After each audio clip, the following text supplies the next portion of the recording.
Every glass of water you drink may contain molecules that survived the birth of the solar system, the formation of Earth, oceans that boiled into the sky, and impacts powerful enough to melt continents. That sounds dramatic, but the basic question is even stranger. Earth formed close to the young sun, in a region thought to be too hot for much ice. So why is our planet covered in oceans? For a long time, the popular answer was simple. Dry Earth formed first. Then icy comets arrived and filled the basins. It is a great image, cosmic snowballs delivering the ocean one collision at a time. The evidence, though, refuses to stay that neat. Some comets contain water unlike ours. Some meteorites match it surprisingly well.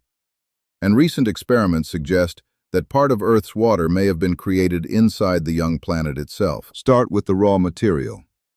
About 4.6 billion years ago, the solar system was a disk of gas and dust around the newborn sun.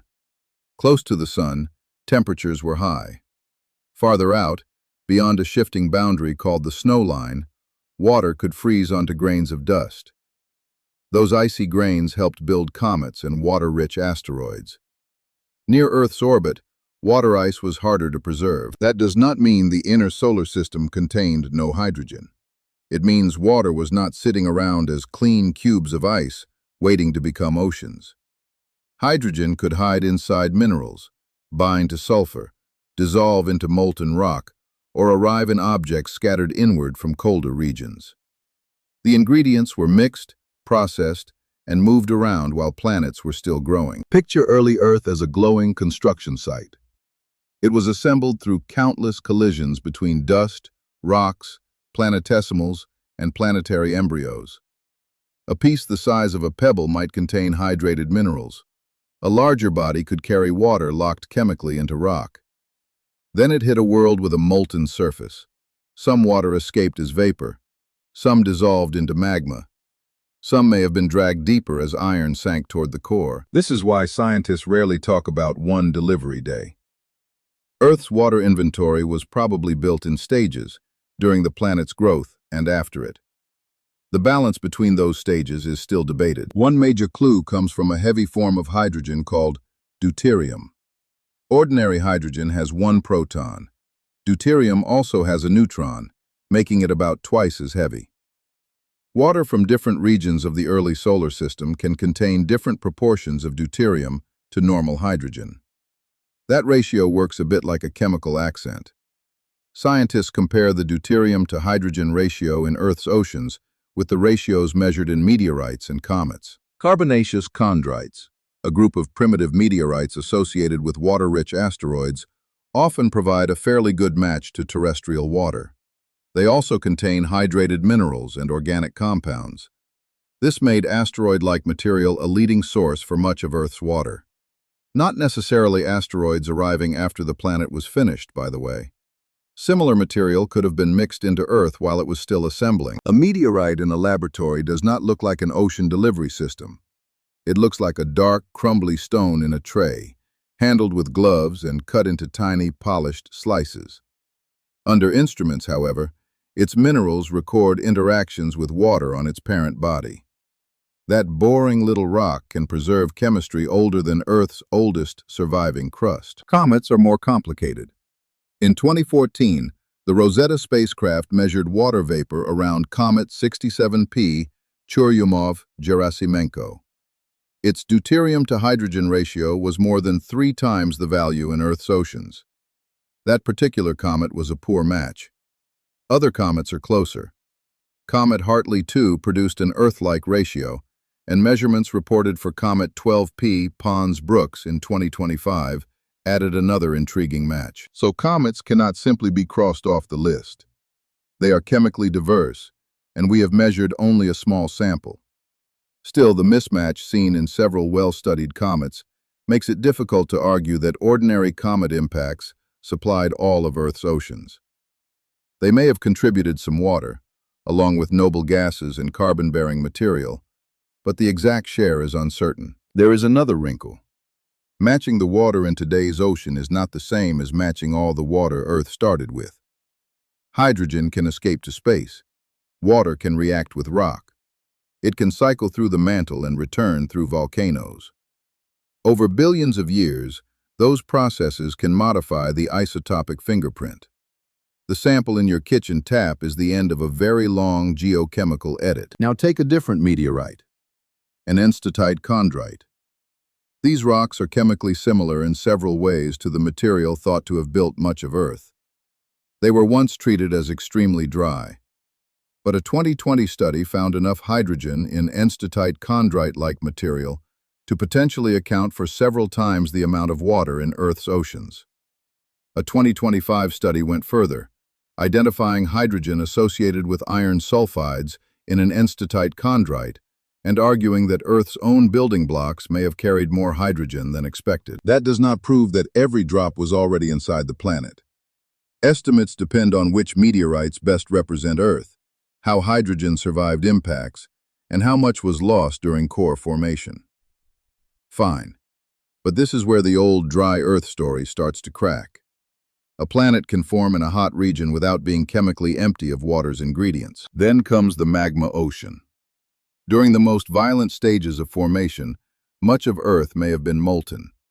The young planet could also have captured a temporary atmosphere rich in hydrogen from the solar nebula. Models have long suggested that hydrogen in such an atmosphere might react with iron oxides in molten silicate, producing water. In 2025, high-pressure experiments pushed this idea harder. Researchers heated silicate material with hydrogen to temperatures above 4,000 Kelvin and pressures corresponding to deep planetary interiors. They found that large amounts of hydrogen could dissolve into silicate melt, and that reactions involving iron oxide produced substantial water. These experiments were designed broadly to understand rocky planets with hydrogen atmospheres, not to declare the case of Earth closed. But they show that a forming planet can manufacture water through rock-atmosphere chemistry. Imagine opening a kiln and finding that the heat did not merely destroy water. Under the right pressure and chemistry, it helped make it. Early Earth was far beyond any kiln, of course. The surface may have been a global magma ocean beneath a thick atmosphere of hydrogen, steam, carbon dioxide, and other gases. Eventually, the planet cooled. Water dissolved in magma was released through volcanic outgassing. Steam accumulated in the atmosphere. When surface temperatures dropped far enough, vapor condensed into rain. Not one gentle rainstorm, more likely repeated episodes of condensation, evaporation, and impact-driven reheating. Large collisions could turn surface water back into a global steam atmosphere. Tiny zircon crystals from Western Australia suggest that liquid water, and perhaps oceans, existed surprisingly early, within roughly the first few 100 million years of Earth's history. Some zircons are about 4.4 billion years old, and their oxygen chemistry indicates interaction between rock and liquid water. The young Earth was violent, but it may not have stayed completely molten and dry for as long as older textbook pictures implied. Where did the ocean basins come from? That is a separate part of the story. Water could exist before the modern continents and ocean floors. As the crust cooled and differentiated, low areas collected liquid water. Plate tectonics later rebuilt the seafloor again and again, so almost none of the original ocean crust remains. The water survived by moving. A cup of seawater is mostly not parked at the surface forever. Water enters oceanic crust through cracks, reacts with hot rock near hydrothermal systems, and is carried into the mantle at subduction zones. Volcanoes return some of it. Other water may remain stored deep inside minerals for enormous spans of time. Earth has an ocean on the surface and a less visible water reservoir inside its rocks. This recycling also explains why the question, "Where did Earth's water come from?" has no clean courtroom verdict. The original evidence has been melted, buried, mixed, vented, subducted, and blasted by impacts. Scientists are reconstructing a recipe after the kitchen has been remodeled for 4.5 billion years. The best current answer is a combination. Much of Earth's hydrogen may have been present in the material that built the planet, including inner solar system rocks once assumed to be dry. Water-rich, carbonaceous asteroid material probably added an important share during accretion. Some water may have formed when hydrogen interacted with the magma ocean. Comets likely contributed too, but probably were not the single fleet of tankers that filled every sea. The proportions remain open. A new comet measurement can strengthen the comet case. A new meteorite analysis can shift the balance toward inherited hydrogen. High-pressure experiments can reveal reactions that no telescope can see. None of this is failure. It is what a good scientific answer looks like when the original event happened before the oldest rock on Earth survived. So the water in your glass did not come from one place. Its atoms passed through a cloud between stars, dust around a young sun, wet minerals, molten rock, steam-filled skies, and ancient rain. Earth did not simply receive an ocean. It assembled one, released one, lost parts of it, recovered parts of it, and has been recycling it ever since. Thanks for watching! If you enjoyed the video, please like, subscribe, and leave a comment below. See you in the next one!